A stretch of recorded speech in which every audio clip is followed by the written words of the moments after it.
Tejão, muito obrigado por participar aqui do AgriShow com você, desse bate-papo que a gente está fazendo com nomes importantes do mercado. Eu queria começar te perguntando o seguinte: a gente tem visto muito material falando de manutenção dos negócios, retomada dos negócios, como manter os negócios ativos. Em alguns casos, a gente deixa um pouco de lado as pessoas, né, que estão por trás desses negócios. Como é que a gente cuida dessas pessoas e mantém elas ativas nesse momento? Tiago, muito prazer estar com vocês aí nesse movimento extraordinário que é a AgriShow. Seja físico ou seja virtual, né? E agora virtual. Sim. Você tem toda a razão, porque quem empresta qualidades aos seus papéis, aos seus personagens profissionais, sociais, sejam todos eles, quem empresta os atributos é a sua pessoa. É a pessoa que exporta atributos, valores, etc., para os vários papéis que a gente tem que interpretar na vida. Portanto, a pessoa é o eixo, é o centro de tudo. Né? E o momento da crise é um momento muito rico, se a gente conseguir compreendê-lo como um momento de aprendizado, porque ele pode nos revelar a coisa mais importante do mundo, que talvez você vivesse a sua vida inteira e não conseguisse encontrar. E mesmo lendo todos os livros do mundo, você não conseguisse aprender. Uma grande crise, primeiro, ela não é agradável. Ela não é agradável. Agora, ela tem e carrega dentro dela um ponto de transformação, de mutação muito grande, que é um aprofundamento efetivamente íntimo. Né? Sim. Então, eu queria até passar aqui para todos os nossos amigos uma lição de vida. Eu tive várias crises, uma delas muito grande, quando era menino, queimei o rosto e fiquei 3 anos internado na Santa Casa de Santos, dos 4 anos até os 7. E quando saí, eu tinha muito medo da vida, muito medo da... A minha coronavírus estava ali comigo. Eu tinha medo de sair, né? E a minha mãe adotiva, a Dona Rosa, nascida lá no Morro do Canastra, Rio Grande do Sul, uma alemoa brava, né? Ela me arrancou de casa e me levou até a Feira Livre, onde todo o bairro se reunia. Para mim, aquilo era o maior inferno do mundo. Ir aonde o bairro se reunia com aquela situação, né, da queimadura no rosto. E quando chegamos lá, a primeira barraca da feira era a barraca da batata. Paramos na barraca da batata, começou a juntar gente em volta, e ela fala assim para mim: filho, presta atenção na batata. Pega uma a uma com a sua mão e não me tira a atenção das batatas. Aí chegava a gente, comentava, falava, e toda vez que eu ia prestar atenção naquele burburinho, naquela coisa caótica, né? Para mim era caótico, horrível. Toda vez que eu ia me desviar ali a atenção, ela me corrigia e me mandava prestar atenção na batata. Então eu tenho até aqui comigo, como símbolo, a batata. O que aquilo significou, que tem a ver com esse nosso momento agora? Quando ela me obrigava a prestar atenção na batata, ela concentrava meu foco naquilo que, naquela circunstância, era o que eu tinha que fazer. Era a minha atenção tinha que ser escolher as batatas bonitinhas, porque o pai era português, gostava de batata cozida, e as batatas eram todas selecionadas, eu tinha que aprender a fazer isso. Então, tudo que havia em volta, que chamava a minha atenção, que me distraía para uma coisa não boa, que era uma coisa para prestar atenção naquela deficiência, prestar atenção num rosto queimado. Era uma deficiência.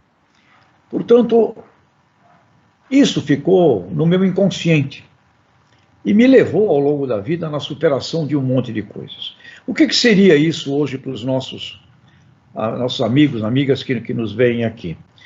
A crise nos permite botar um grande foco, se a gente presta atenção, na essência da nossa essência.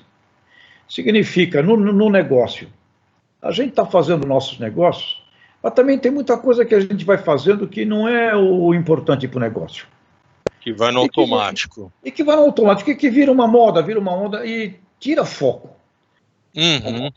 Ao mesmo tempo, nessa hora, você vai responder a grande pergunta que é: o que só você pode fazer que ninguém mais, se não fosse você, poderia fazer? E quando a gente traz isso para a nossa vida pessoal, a gente encontra uma força muito grande. Qual é a coisa que só eu posso fazer? E essa pergunta é importante para todo mundo que está aqui. E quando você transporta essa pergunta para o seu negócio, você vai canalizar uma atenção muito grande na coisa mais importante daquele negócio. E aquele fundamento é o fundamento que você, prestando grande atenção nele agora e investindo nele agora, você sairá muito mais fortalecido do momento da crise. Significa descartar o que não é importante, canalizar foco naquilo que é fundamental e importante, e o grande aprendizado: sempre existirão crises. Sempre. Quem acha que está no planeta Terra para viver um paraíso perfeito, não está no lugar certo. Sempre existirão crises. E na minha vida profissional, os aprendizados foram ricos, porque meu primeiro emprego, praticamente, foi na Jato, com Sunji Nishimura, que, aliás, é uma empresa de máquinas espetaculares, atua no mundo inteiro, e superou todas as crises. Todas. E eu vivi algumas ao lado do seu Nishimura, lá em Pompeia. E uma coisa muito importante que Nishimura tinha com ele sempre estava preparado para quando as coisas pioravam. Aquele homem trabalhava com uma consciência cíclica espetacular. Ele sabia que vinha a baixa. E ele sabia que depois da baixa vinha alta. Então ele sempre estava preparado com uma consciência gigantesca de inovação, fazendo aquilo que outros não faziam. Então eu me recordo muito bem, a Jato era uma fábrica só de pulverizadores, praticamente. Se transformou numa fábrica de embalagens plásticas, vendendo embalagens plásticas para todo o setor químico. Por quê? Porque Nishimura viu a possibilidade do uso do plástico nas máquinas, nos tanques dos pulverizadores. Mas, além disso, de repente, começamos a fazer lá na Jato o protótipo de colhedeira de café. E a Jato lançou ali em 79 a primeira colheitadeira de café do mundo. E aí você fica, mas por que uma fábrica de pulverizador, uma fábrica de embalagens, é a empresa que lança a primeira colheitadeira de café do planeta Terra? Então, o que existia nesse aprendizado rico? Sempre estou preparado para o momento de crise. No momento da crise, eu tenho que estar fortalecido com fluxo de caixa, com previsibilidade financeira, né? Porque se eu for pego no momento de crise com dramas financeiros, eu já entro nela muito pior, né? Então, sempre esteve preparado com uma visão financeira muito sólida, com uma capacidade de foco em custos e, ao mesmo tempo, com uma grande agressividade comercial. Sempre teve uma grande agressividade de vendas comercial, propaganda, fazíamos propaganda. Por exemplo, propaganda com Mazzaropi, só para os mais velhos aí se lembrarem, da Jato na televisão, na rádio. Ou seja, uma atuação no mercado muito rica. Então, o que a gente pode tirar deste exemplo da pessoa? Muito importante nessa hora você prestar atenção em líderes admiráveis. Certo. Presta atenção. No meio dessa confusão, desse caos, vai ter líder que fala besteira, vai ter má liderança, vai ter o burburinho da feira, né? Então a gente tem que voltar a prestar atenção na nossa batata. Tem muita coisa em volta. A dica é: presta atenção em alguns líderes que, em meio a esta bagunça, em meio ao medo, eles estão fazendo coisas extraordinárias. Outro exemplo, eu acabei de conversar agora há pouco com a dona Alida Belandi, da Guarani, E ela me disse, olha, nós diversificamos há tempos atrás para um setor de saúde. Eu agora estou com uma oportunidade gigantesca de um monte de ações na área da saúde. Ou seja, a inteligência de uma diversificação coerente com a sua filosofia, com os seus valores, etc. Então, prestar atenção na dona Lida, prestar atenção no que está fazendo hoje uma família Nishimura, prestar atenção no que estão fazendo líderes admiráveis. Então, esta hora é uma hora de separação do joio do trigo, do ponto de vista humano. Sim. Eu serei o resultado, Tiago, neste instante de crise, das pessoas que eu admirar, das pessoas que eu vou querer conversar, das pessoas que eu vou querer me inspirar com elas. Então, hora efetivamente da pessoa. É a pessoa que vai fazer as escolhas para os seus papéis profissionais, empresariais, tecnológicos, educadores, de pai, de mãe, de filho. Sim. A pessoa. E este íntimo da pessoa é esta essência aqui, que talvez seja batata. Que talvez seja sinônimo da alma, provavelmente, né? Porque é a essência de todas as essências. A gente vai ver o surgimento de um novo perfil de liderança nesse momento, Tejão? Um tipo diferente ou um tipo novo de líder aparecendo nesse cenário?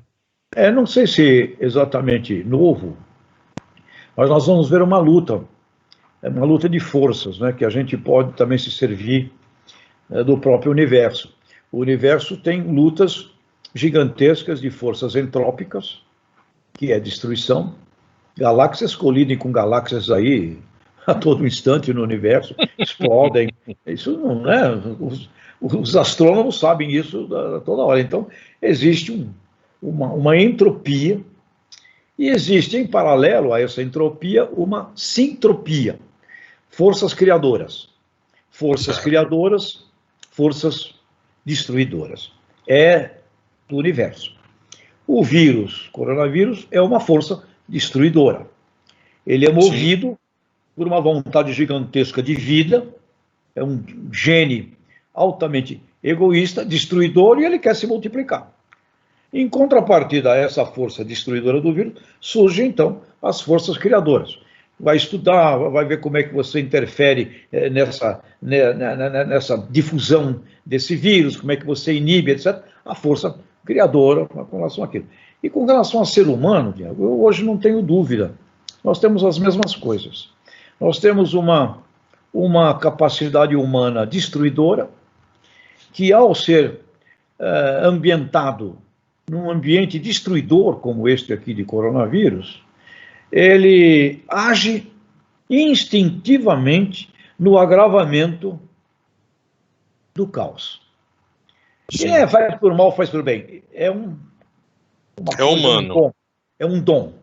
E você tem, por outro lado, líderes que nessa situação, que estivessem talvez mais desunidos, cada um para um canto, etc. e tal, uma série de forças do bem, criadoras, mas desunidas, tenderão, e essa é a minha expectativa, a se reunir. E nessa reunião nós poderemos sair desta crise com um mundo muito mais atencioso para orquestrações planetárias, para uma compreensão de que o planeta Terra é uma bolotinha insignificante e que não deve ter essas nanodivisões dentro dele, porque a bolotinha explode, a bolotinha é muito pequena para tanto ego, né? Então a gente pode sair disso reunificado. Poderemos sair, e eu creio que sim, uma comunidade científica muito mais unida no planeta inteiro, trocando muito mais informações. O Brasil tem uma coisa espetacular para o mundo. Aprendemos a produzir aqui em terras fracas, aprendemos a fazer com a ciência tropicalizada um grande conhecimento importante para o mundo inteiro. E também algo que a gente não presta atenção. O Brasil, desde o início, teve que enfrentar enfermidades. País tropical. E aqui também se desenvolveu um conhecimento, uma ciência sanitária, que a gente não ligava muito, estava meio por aí esquecida, né? Eu sou santista. E lá em Santos, Um grande sanitarista, Saturnino de Brito, teve a ideia de fazer aqueles canais em Santos.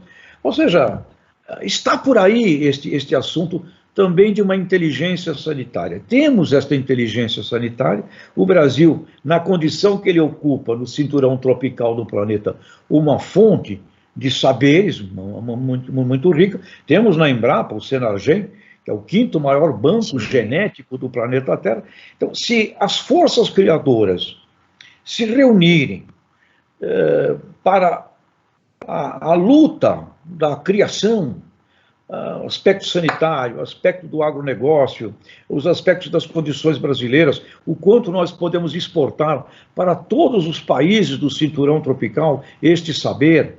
Quer dizer, nós poderíamos vir a ter uma humanidade mais consciente, uma humanidade que passou a tomar consciência da contabilidade da morte.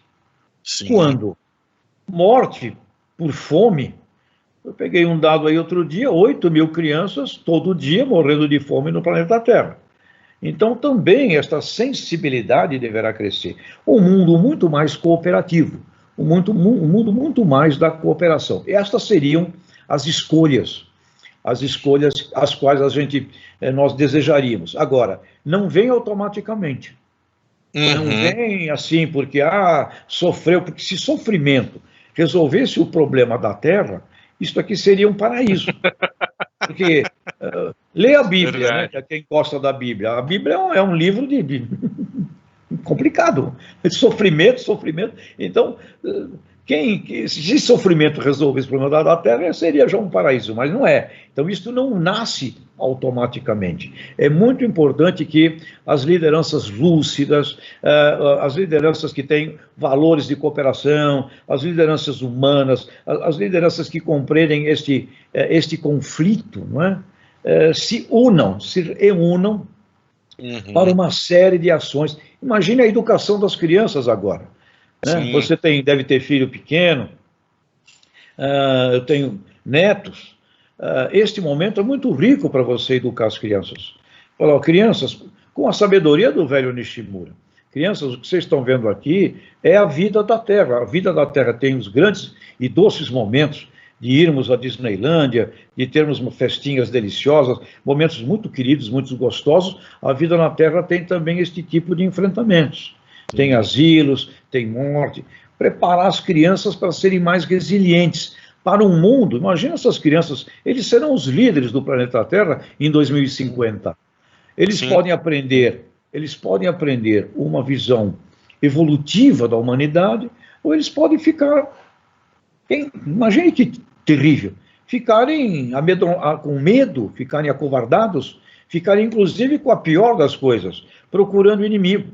Falando, a culpa de eu estar aqui é porque é a sua aí que está passando aí do lado fora do meu condomínio. É você aí, fica procurando. Então, é uma luta, Tiago.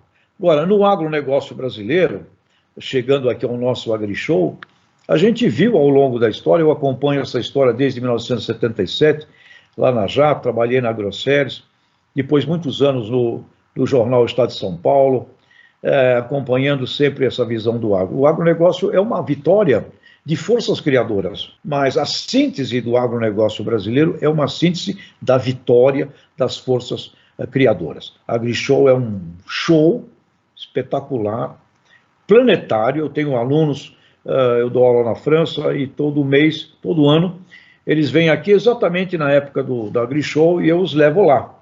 Eles saem daqui simplesmente maravilhados com o que eles veem um dia ali de AgriShow. Então, a mensagem, acho que muito positiva que você nos provoca é a nossa pessoa que entrega valores. Sim. A todos os papéis que a gente vai ter na vida. Como que a gente amplifica e melhora a qualidade desses valores, né? Claro, desde a educação infantil, é fundamental. Aliás, os estudiosos de liderança dizem um grande líder já é construído desde o berço.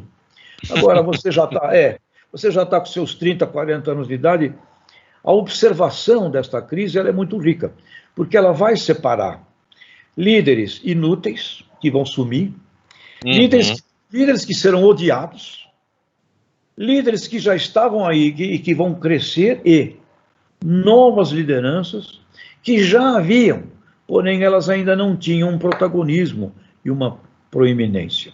E com relação aos nossos negócios, nós vamos ver negócios que vão acabar, negócios que vão sair fortalecidos, vamos ver novos negócios que serão criados. Agora, o olhar com relação a isso é, sim, um olhar da pessoa. Como eu olho este mundo, como que ele não me permite ser covarde, como que ele me obriga a buscar as relações, porque sozinho eu não vou fazer, e a partir disso é uma experiência, sim, por um lado, difícil, por um outro lado, fascinante, porque nós vamos aprender o que livro nenhum no mundo poderíamos nos ensinar. Tejão, você falou agora muito na sua resposta de união, de ajuda, de reunião, e numa conversa com o nosso amigo Rodrigo Capella, você falou muito das cooperativas. A gente vai perceber uma alavancada das cooperativas, uma nova movimentação deles nessa retomada? As cooperativas são fantásticas, porque elas surgiram de momentos muito difíceis. O cooperativismo não nasceu de momento de paraíso. Pelo contrário, a história das cooperativas é de muita dificuldade lá na Inglaterra, onde elas surgiram. Aqui no Brasil, o Padre Amistad, lá de Nova Petrópolis, 1902, 1910, por aí, consta que esse homem andou em lombo de mula, de cavalo, 60 mil quilômetros, promovendo a união, o cooperativismo, e surgiu então lá a primeira cooperativa brasileira, cooperativa de crédito, Sicredi, lá de Nova Petrópolis. Então, a história das cooperativas, qualquer cooperativa que eu visito, né, eu sempre pergunto, como é que foi aqui? Foram 10, 12, 15 pessoas, pioneiras que começaram ali, ninguém acreditava, tiveram que enfrentar oposição, gente que achava que aquilo era uma besteira. Então, o cooperativismo surge de uma força muito grande de forças criadoras. A cooperativa significa a cooperação sob regras, sob valores, sob filosofia, sob leis. Então, as leis da cooperativa não permitem o mal, não permitem que as forças entrópicas destruidoras a dominem. Quando um líder permite que o assistencialismo, que privilegiar um grupo do outro, que passar a ter envolvimentos com facções político-partidárias, quando um líder de cooperativa não entende que a missão dele, a causa dele é a cooperativa, mais do que qualquer coisa de egos, ele pode levar a cooperativa a um mau desfecho. Mau caminho. Porque nessa circunstância ele não cumpriu os fundamentos muito explícitos e estabelecidos que são declarados numa filosofia administrativa de uma cooperativa. Então a cooperativa é algo extraordinário. E uma coisa que a gente observa no mundo inteiro, onde tem uma cooperativa liderada sob esses princípios, tudo ali é melhor. A cidade é melhor, o IDH da cidade é melhor, o posto de gasolina é mais... Os comerciantes em volta também são mais bem-sucedidos, porque você tem uma cultura educadora com um objetivo muito rico nas cooperativas: não deixar seres humanos para trás. Né? Eu sou professor, você tem uma classe, 40 alunos, 4 são brilhantes, melhores do que você. Tem mais uns 3, 4 que seguem esses 4. O drama não são os 8 no meio dos 40. O drama é como é que eu levo os outros 32 para frente. Até o final, porque educar quem quer é fácil. Numa cooperativa, a mesma coisa. Cooperar com quem quer é fácil. O difícil é cooperar com aquele que não tem muito consenso. Então, é uma luta humana muito rica. E eu estava agora, em fevereiro, nas minhas aulas na França, antes de chegar lá o coronavírus, e conversando com o pessoal da Comissão Europeia, eles me disseram assim: nós temos aqui um projeto de pedir às cooperativas europeias que elas vão para a África para evoluir todo o aspecto cooperativista africano para melhorar a qualidade de vida lá. Porque se a qualidade de vida lá não melhora, vai ser impossível impedir as invasões à finta. Então, esta coisa. Na Segunda Guerra Mundial também, depois da Segunda Guerra, o cooperativismo teve um deslanche muito grande. Aqui no Brasil, antes do coronavírus, já falávamos das cooperativas de crédito irem para o Nordeste e para o Norte. Sim. Então, nós iremos ver. Uma coisa que acho que a gente tem que até desmistificar aqui, que eu de vez encontro, pessoas que não gostam de cooperativa, dizem que as cooperativas elas impedem o desenvolvimento de outros comerciantes. Se isso está acontecendo, é porque está havendo alguma coisa equivocada nesse pensar. As cooperativas têm como missão maior o desenvolvimento, por exemplo, cooperativas de agricultores. Você tem lá uma Coamo, por exemplo, 25, 27 mil agricultores. Você não teria ali 27 mil potenciais clientes se não fosse esse trabalho da cooperativa. A cooperativa tem lá, vende insumo, vende coisas, ok. Porém, você tem ali cerealistas que vão ali, você tem muitos clientes, grande maioria dos seus clientes numa região dessa, são cooperados de uma cooperativa, mas eles são também seus clientes. Eles podem vir a ser também seus clientes. Você não teria esse número de clientes se não fosse um desenvolvimento que é feito criando clientes. Eu vejo cooperativas uma grande criadora de clientes para o mercado da região. Se isso não está entendido desse jeito, tem algo de errado no diálogo das lideranças. Às vezes tem alguma coisa ali que não está muito bem posta, muito bem equacionada, porque cooperativa, para mim, é uma maternidade de clientes, muitos clientes. E não é só a cooperativa. A Souza Cruz, por exemplo, que eu visitei lá outro dia, na área de tabaco, na área de cigarros, eles têm um trabalho lá com 27 mil pequenos produtores familiares, simplesmente extraordinários, de desenvolvimento desse pessoal. Então, com certeza, um trabalho como aquele lá da Souza Cruz, não é um trabalho que só ela usufrui, está criando ali um potencial de gente que vai fazer negócio com outras instituições. Então, vejo sim um grande crescimento obrigatório das cooperativas, porque vai haver dinheiro de fundos e de núcleos globais para a reinicialização da economia. E nos países em desenvolvimento, países mais pobres, o empreendedorismo de muitos só será possível com uma articulação de cooperativa. Senão você pode ter lá 3, 4 empresários lá em Botsuana, mais 3, 4 em Angola. Para que você tenha milhares, você terá que fazer isso organizado sob uma filosofia cooperativista. Então, o cooperativismo, na minha forma de ver, sim, será um dos instrumentos econômicos fundamentais na retomada do mundo. Eu queria te fazer mais duas perguntas em uma, Tejão. Enquanto a gente marcava essa conversa, enquanto a gente trocava e-mail, você falou de um artigo que você escreveu recentemente para um jornal irlandês e do período que você passou 7 meses, né, na sua juventude, na adolescência, aqui no hospital em São Paulo. Eu queria que você falasse como é que o que esse período pode ensinar para a gente hoje e sobre esse artigo no jornal irlandês.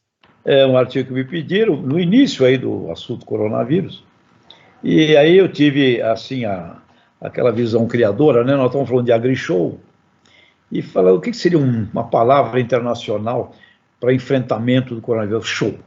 E a minha cabeça, show, em inglês. S de Science, H de Humanity, humanidade, O de Overcome, superação, e o W, Warrior, de guerreiro.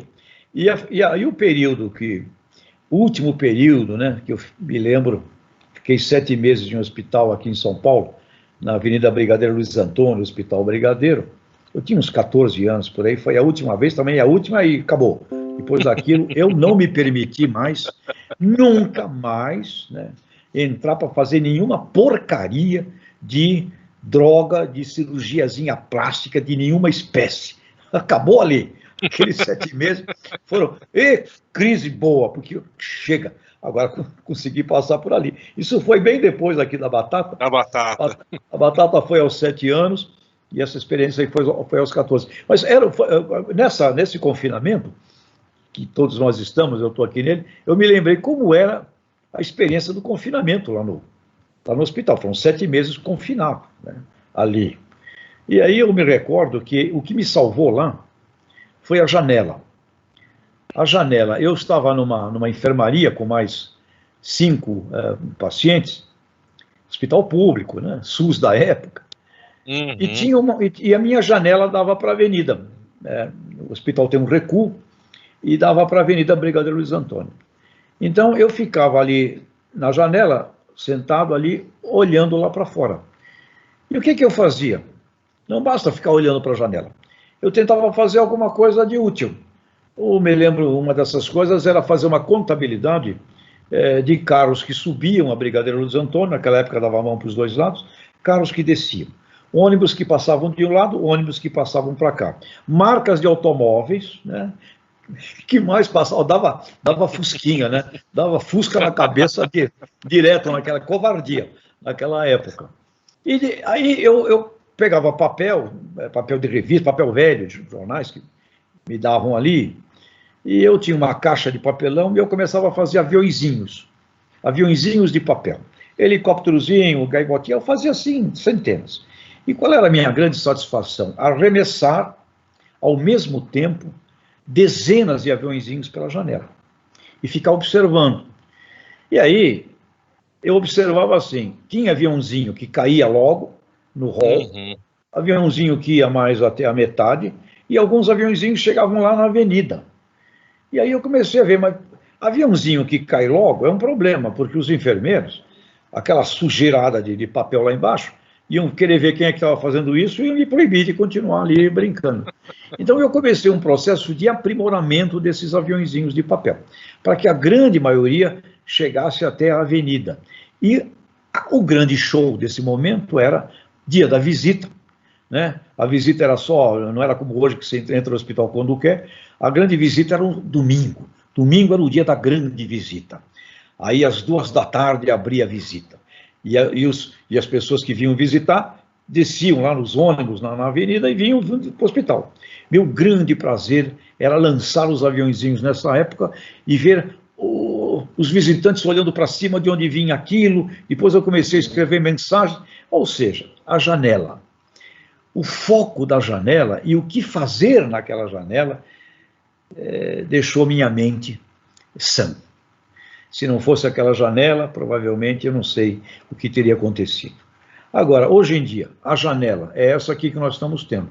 Essa nossa janela não é mais só uma janela que dá num hospital para uma avenida e você faz aviãozinho e você faz algo ali. Esta janela hoje, digital, tecnológica, permite que a gente esteja aqui e ao mesmo tempo criando, nos relacionando e nos preparando para um fim da enfermidade com outra cultura, com novas relações. Então, é uma extraordinária janela. E a palavra show vem. Naquele hospital, eu estava submetido a uma ciência. A ciência da época.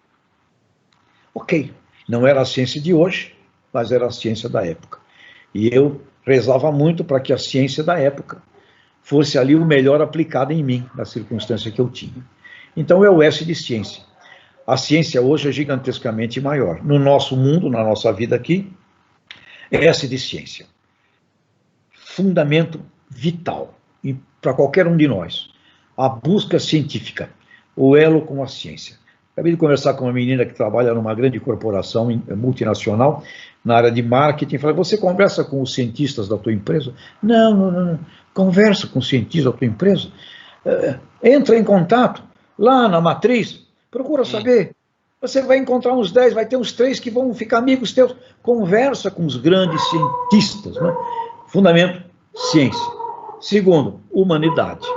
Sim. Eu vi ali naquele hospital gente que perante aquela circunstância era forte, brincava, fazia piada, tinha humor. E vi ali pessoas que eram críticas, céticas, destruidoras, que aumentavam o problema da enfermidade. Humanidade nesse momento, como eu acolho. O overcome, superação. Não importa onde você esteja, não importa como é a sua vida, você pode criar valor a partir de qualquer circunstância com a sua própria vida. E valor será o que você fizer de bem, de bonito e de útil. Não importa o seu grau, a sua hierarquia social, nós podemos fazer isso. Isto é uma crença que tem que vir com você, dentro de você. Senão, qualquer coisinha vai ser um bom motivo para impedir qualquer coisa. E o W de warrior, de guerreiro. Guerreiro não é soldado. Guerreiro é o que luta por um sentido, por um propósito muito maior. E um guerreiro, rapidamente, na situação da guerra, aprende que a guerra só pode ser vencida lutando junto. Então, guerreiros formam guerreiros, não é? E os guerreiros formam uma corporação de seres humanos que sabe é impossível a vitória sozinho, é fundamento que eu aprenda a lutar junto. E aqui uma luta da paz, né? Uma luta como é essa que nós vamos ter aí pela frente. Tejão, obrigado, eu queria te agradecer aí por essa troca de figurinhas que a gente teve aqui no AgriShow com você. Pessoal que estiver assistindo, o Tejão é colunista da AgriShow, você encontra os textos dele no digital.agrishow.com.br. Também tem material sobre cooperativismo, também tem material sobre preparação de profissionais. Tejão, a gente vai se ver na AgriShow agora no segundo semestre, certo? Sem dúvida que nos veremos, muito mais constantemente do que antes. Sim, agora vai ser a oportunidade para quem está nesse afastamento social, a hora que chegar na AgriShow, reestreitar todos os laços. A gente se vê até lá, Tejão, mais uma vez, muito obrigado. E ó, presta atenção na batata. Batata, pessoal. Tchau, tchau. Valeu. Obrigado.